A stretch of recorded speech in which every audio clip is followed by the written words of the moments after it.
एक बार फिर से आप सभी का स्वागत है मेरे यूट्यूब चैनल पे जिसका नाम है पीयूष जूलॉजी।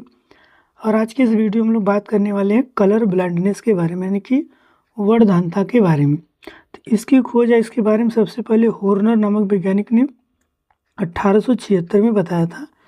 इस रोग में रोगी को लाल और हरे रंग को विभेद करने में या आइडेंटिफाई करने में प्रॉब्लम होती है, इसलिए इसे लाल हरा अंधापन, प्रोटीन दोष या डेल्टेनिज्म के नाम से भी जाना जाता है। यह गोरे लोगों में ज़्यादा और काले लोगों में कम होता है, यानी कि अगर इसका परसेंटेज देखें तो जो गोरी प्रजातियाँ होंगी उनमें 8% संभावना है और काले लोगों में इसके 4% की संभावना होती है, 4% देखने को मिलता है। इसका जो जीन है वो एक्स गुणसूत्र पर पाया जाता है, ठीक है।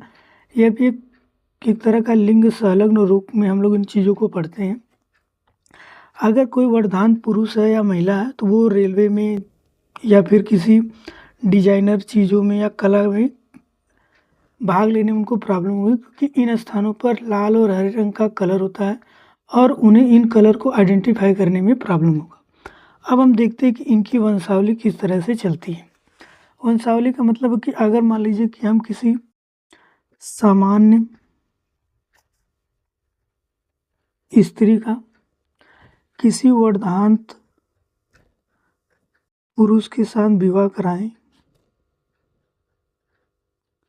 तो इनकी पीढ़ियों में किस तरह की संभावना हमको देखने को मिलती है। तो सामान्य स्त्री यानी कि एक्स एक्स हो गया और एक्स वाई, आप इसके ऊपर ये बना लीजिए या गोला कर लीजिए, कुछ इस तरह के सिंबल का हम यूज करते हैं जिससे पता चले कि ये जो पर्सन है वो वर्धांत है। अब अगर ये एक्स इस एक्स के साथ जाएगा तो एक्स यहाँ पे हम ये कर लेते हैं, फिर ये इसके साथ चला गया एक्स वाई,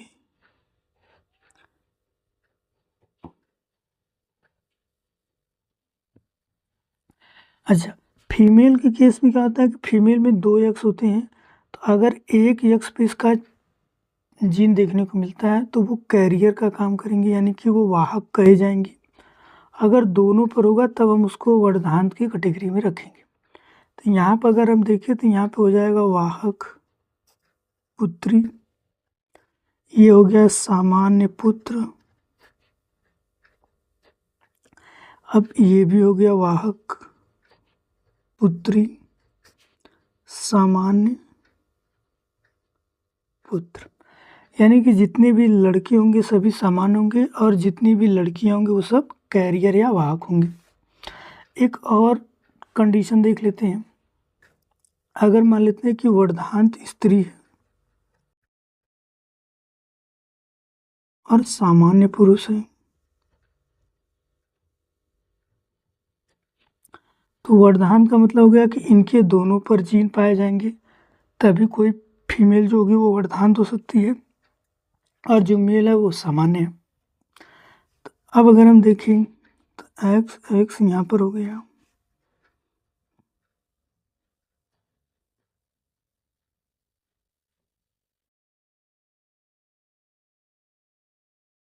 यानी कि सभी जो पुत्रियां हैं वो हो गई वाहक, वाहक पुत्री। अब ये मेल है, अब इसमें एक ही एक्स होता है और उस पर जीन है तो ये वर्धांत हो जाएगा, तो ये हो जाएगा वर्धांत पुत्र, वाहक पुत्री और वर्धांत पुत्र,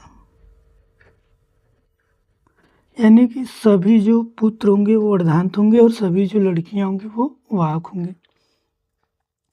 एक और कंडीशन देख लेते हैं।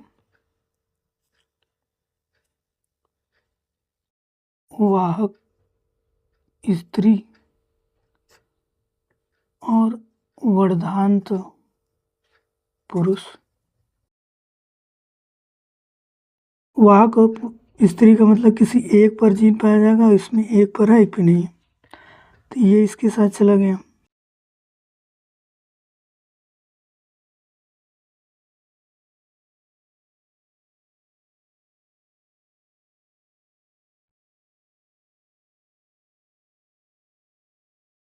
अब यहाँ पर देखिए तो ये जो होगी ये हो गई वर्धांत, ये हो जाएंगी वर्धांत पुत्री, ये हो जाएगा वर्धांत पुत्र, ये हो जाएगी वाहक पुत्री और ये हो जाएगा सामान्य पुत्र। यानी कि अगर फीमेल वाहक और वर्धान पुरुष का विवाह कराएंगे तो हमको कुछ इस तरह की पॉसिबिलिटी उनकी संतान में देखने को मिलती है। तो अब हम बात करते हैं हीमोफीलिया के बारे में। ये भी एक प्रकार का लिंग संलग्न रोग है जिसका जो जीन है वो एक्स पर ही पाया जाएगा, जो कि अधिकतर पुरुषों में देखने को मिलता है। इस रोग में रुधिर का थक्का नहीं बनता है और ऐसे केस में जो रुधिर का थक्का होता है वो 1 घंटे 2 घंटे में बढ़ता है, जिससे काफ़ी ज़्यादा ब्लड की हानि हो जाती है।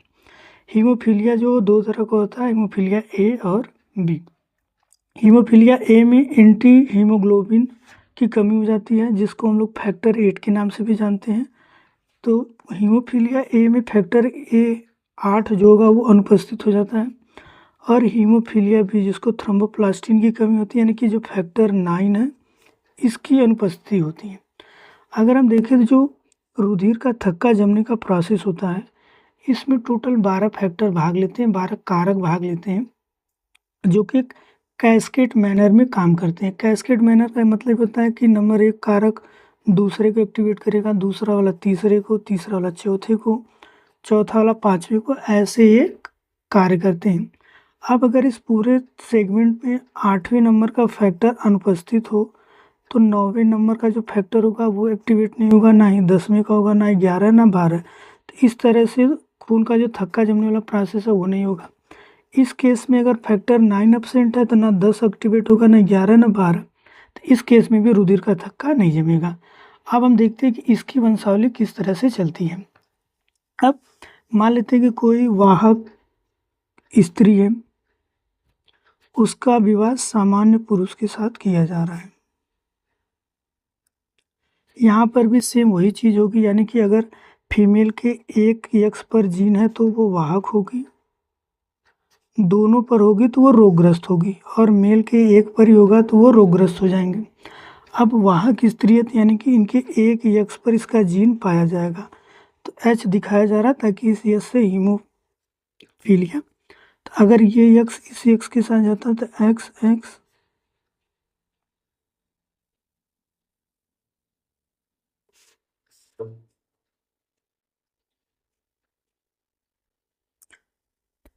अगर हम देखें तो यहाँ पर हमको समान पुत्री मिलेगी, यहाँ पर समान पुत्र होगा, और यहाँ पर हमको एक वाहक पुत्री देखने को मिलेगी, और पुत्र यहाँ पे समान, यानी कि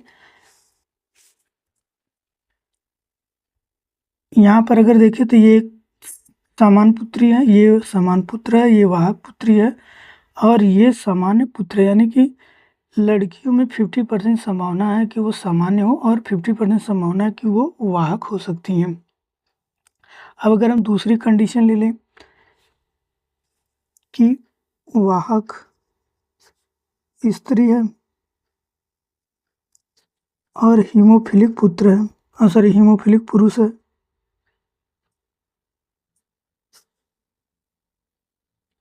तो वाहक का मतलब एक पर जीन होगा और यहाँ पर भी एक पर होगा क्योंकि एक ही पाया जाता है।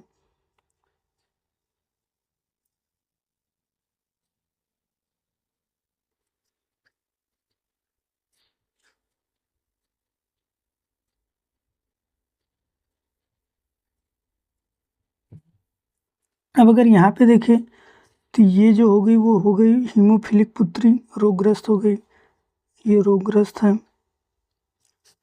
ये भी जो पुत्र होगा ये भी रोगी होगा क्योंकि इस पर भी आ गया। ये जो पुत्री है ये हो गई वाहक, और ये जो पुत्र है ये हो गया सामान्य। तो इस तरह से इनकी वंशावली चलती है। तो ये रहा आज का वीडियो। अब मिलते हैं नेक्स्ट वीडियो में। Thank you.